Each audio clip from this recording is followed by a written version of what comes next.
कोरोची लोकमान्य नगरमध्ये नागरी सुविधांचा अभाव. कोरोची लोकमान्य नगर ग्रीनफील्ड हॉटेलच्या पाठीमागे नागरी सुविधांचा अभाव मोठ्या प्रमाणात आहे. पावसाळ्यात पाणी खासगी जागेत साचले असून या ठिकाणी डासांचा प्रादुर्भाव मोठ्या प्रमाणात आहे.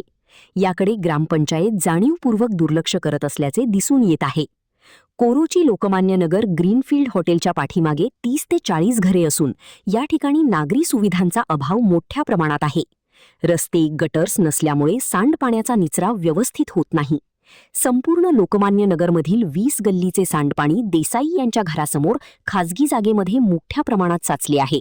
यामुळे डासांचा प्रादुर्भाव मोठ्या प्रमाणात आहे. 1984 पासून या ठिकाणी अनेक नागरिक वास्तव्यास आहेत. लोकप्रतिनिधी प्रत्येक निवडणुकीला येऊन मतदानापुरतं तोंडाला पाणी पुसण्याचे काम करत असून निवडून आल्यानंतर याकडे कोणीच लक्ष दिलेले नाही. फक्त विकास कामाची आश्वासने देऊन जातात, पण प्रत्यक्षात विकास कामे करताना या ठिकाणी फंड जास्त लागतो म्हणून या भागाचा विकास केला जात नाही असे बोलले जात आहे.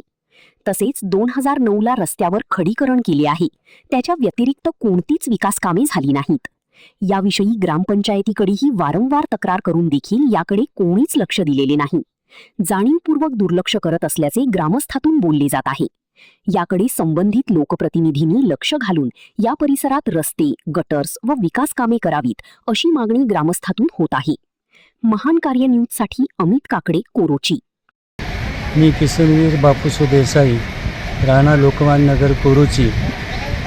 या ठिकाणी 2009 पासून रस्ता नाही, गटारी नाही आणि प्रत्येक वेळेला गटारीला अनुदान मोठं लागतं म्हणून ते बाजूला काम ठेवलं जातं.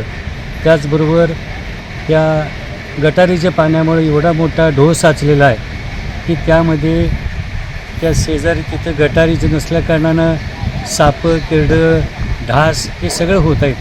आणि त्यातून जर एखादा डेंग्यूसारख्या महाभयंकर आजारानं कोणतं जगावला तर याला जबाबदार कोण हे महत्त्वाचं आहे. त्यासाठी आपण ग्रामपंचायतीनं, लोकप्रतिनिधीनं कृपा करून लक्ष देऊन ही कामं पूर्ण करावीत अशी आपली विनंती आहे.